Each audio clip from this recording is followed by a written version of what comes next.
नमस्कार, ओम नमः शिवाय। आज हम शिव पुराण की 7वीं संहिता वायव्य संहिता में वर्णित जप किस प्रकार से करना चाहिए और जप करने की क्या विधि है, इसके बारे में आज हम वर्णन करने जा रहे हैं। जप किस प्रकार से करना चाहिए, इस बात को हम जानते हैं कि जो जप है या कोई मंत्र है वह गुरु के द्वारा दिया जाता है। यह उल्लेख हुआ है कि जो भी कोई मंत्र है वह गुरु के द्वारा यदि वह मिलता है तो वह अति उत्तम फलदायक होता है। और जो गुरु है वह अपने शिष्य को पूर्ण रूप से उनकी परीक्षा करके, एक शिष्य की परीक्षा लेके साल भर तक या उसके बाद तक भी ली जा सकती है। उसके बाद ही जो है गुरु जब पूर्ण रूप से संतुष्ट हो जाए अपने शिष्य से, तो वह अपने शिष्य को मंत्र दे सकते हैं। और दूसरी तरफ हमें एक और जो महत्वपूर्ण वर्णन मिला है कि केवल गुरु को ही अपने शिष्य की परीक्षा लेने का अधिकार नहीं है। जो शिष्य है वह भी इस बात को सुनिश्चित कर ले कि जो उसके गुरु हैं क्या वह उनसे संतुष्ट है, क्या वह उन्हें गुरु रूप में स्वीकार करने के लिए वह स्वयं तैयार है। इसके लिए एक बात कही गई है कि शिष्य भी जिस गुरु की शरण में है वह भी 1 वर्ष में अपने गुरु के सानिध्य में रहकर वह इस बात को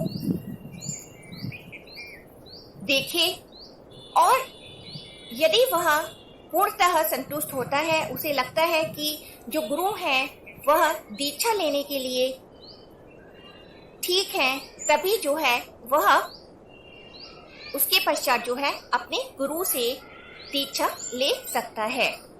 अगर उसे अपने गुरु में संतुष्टि नहीं लगती है तब किसी अन्य गुरु के पास भी वह जा सकता है। और एक गुरु के सानिध्य में किस प्रकार से संतुष्टि जो मिलने की बात कही गई है वह यह है कि जब एक शिष्य अपने गुरु के सानिध्य में रहकर उनकी सेवा करता है बिना किसी स्वार्थ भाव के, तब उसे अपने गुरु के जो अलौकिक जो दिव्य रूप है और एक अलग ही प्रकार की जो प्रसन्नता है वह अनुभव होने लगती है। शिष्य को अपने गुरु के निकट में एक अलौकिक जो है प्रसन्नता और जो है उनकी सेवा भाव में एक आनंद प्राप्त होने लगता है। यह जो है एक साधारणतः जो गुरु शिष्य के बीच में जो संबंध है उसका वर्णन हमें मिलता है। और मंत्र मिल जाने के पश्चात जो है शिष्य जो है उस मंत्र को जीवन पर्यंत जप करे। अब इसके बाद हम इस बात का वर्णन करेंगे कि जप कितने प्रकार का होता है। 3 प्रकार का अक्सर जप कहा गया है और इसके अलावा शिव पुराण में 5 प्रकार के जप की बात कही गई है, जिसमें पहले 3 हैं मानसिक, उपांशु और वाचिक, और इसके बाद जो 2 अन्य हैं वह हैं सखर्व और अखर्व।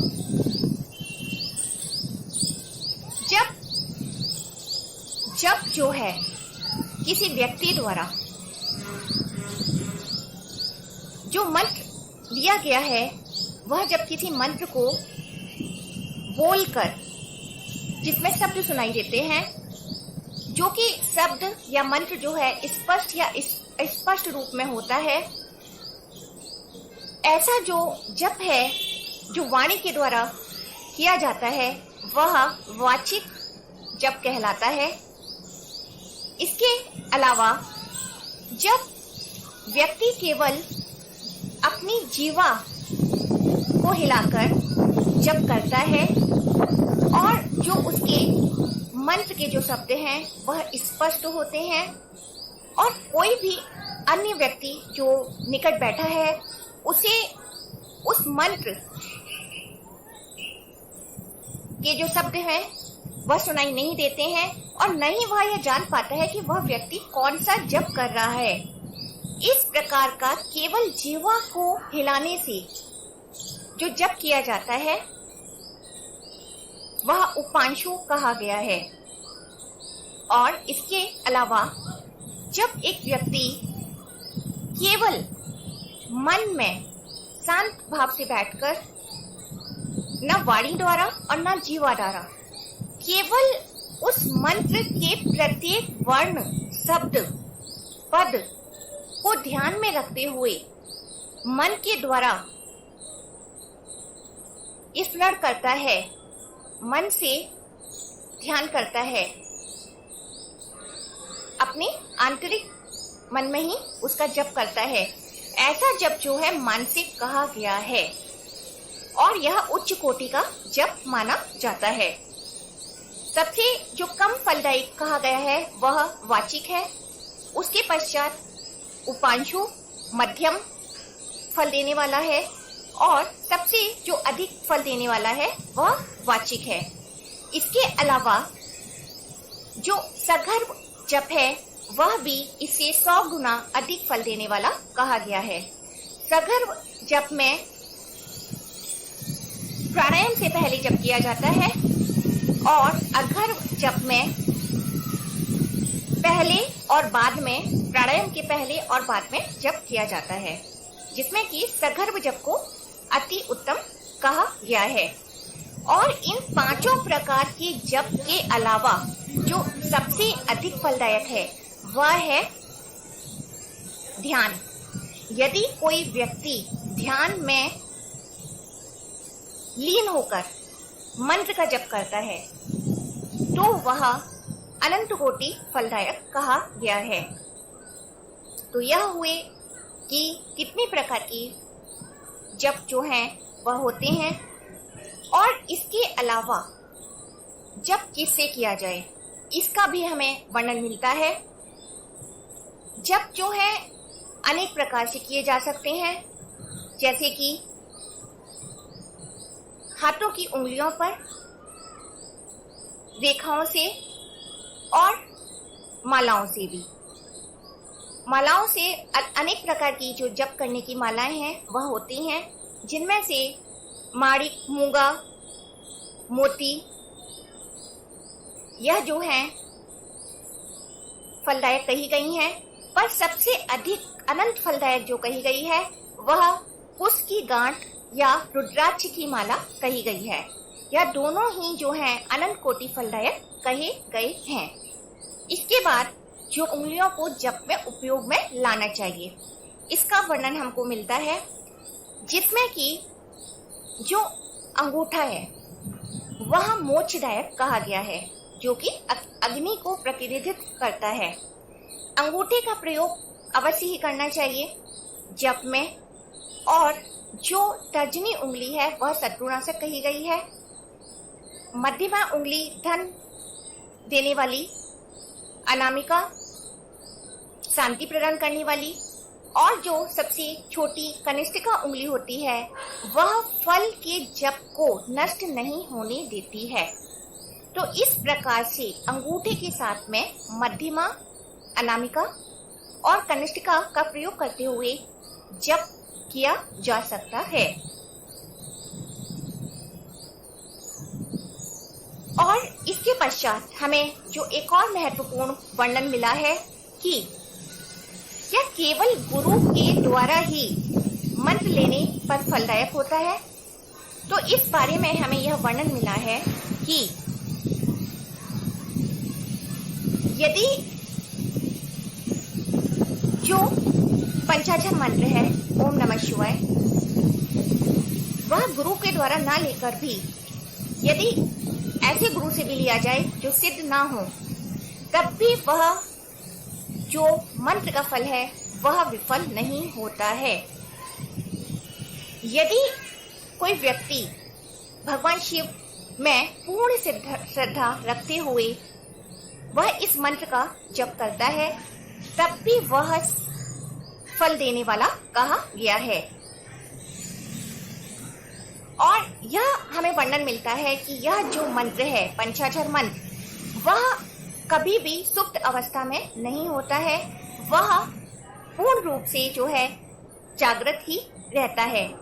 और जो भी कोई व्यक्ति इसे श्रद्धा भाव से इसका जप करता है, उसके लिए यह सिद्ध होकर ही रहता है और यह अनंत कोटि फलदायक होता है।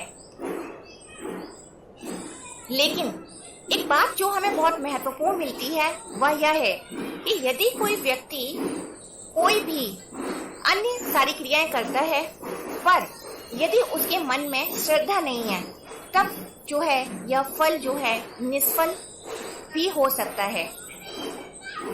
इसके अलावा एक और जो बात हमें मिली है कि जप कहाँ करना चाहिए, जप का स्थान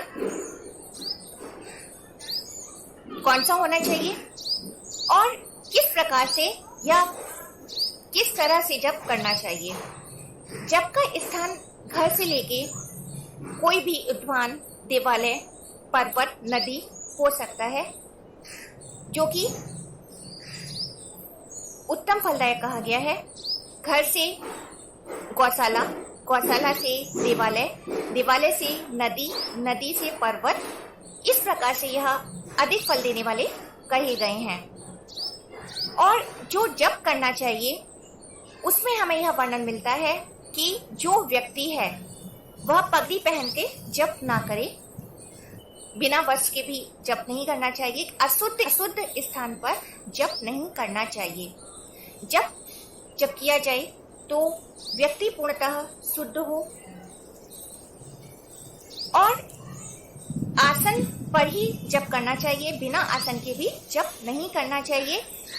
कुक्कुट आसन, पैरों को फैलाकर भी जप नहीं करना चाहिए, खड़े होकर चलते हुए भी जप नहीं करना चाहिए, अंधेरे में भी जप नहीं करना चाहिए। तो इस प्रकार से हमें जप करने के भी इस प्रकार से जो विधि विधान कहा गया है जप करने का, उसका उल्लेख हमें शिव पुराण में कहा गया है। एक और जो महत्वपूर्ण बात मिलती है कि जप करते समय वह किसी को दिखाई नहीं देना चाहिए, ऐसे स्थान पर जप करना चाहिए जिससे कि कोई अन्य जो है वह जप करते हुए या माला जो है वह ना दिखाई दे। और इसके अलावा एक और जो बात कही गई है कि कभी भी चंद्रमा, सूर्य, देवालय अर्थात मंदिर या कोई भी श्रेष्ठ पुरुष जो गुरुजन हो सकते हैं या भगवान की जहाँ तस्वीर या मूर्ति हो, उनके कभी भी पीठ की तरफ करते हुए जप नहीं करना चाहिए। अर्थात चंद्रमा, सूर्य और जो भी इस प्रकार की जो श्रेष्ठ चीजें हैं उनके सम्मुख हमेशा मुख कर ही बैठना चाहिए। तो यह हमें महत्वपूर्ण जो है वर्णन मिला है। तो यह हमने महत्वपूर्ण एक वर्णन सुना कि जो पंचाक्षर मंत्र है ओम नमः शिवाय, वह किस प्रकार से फलदायक है और वह किस प्रकार से करना चाहिए। तो यहीं पर समाप्त करते हैं। नमस्कार। ओम नमः शिवाय।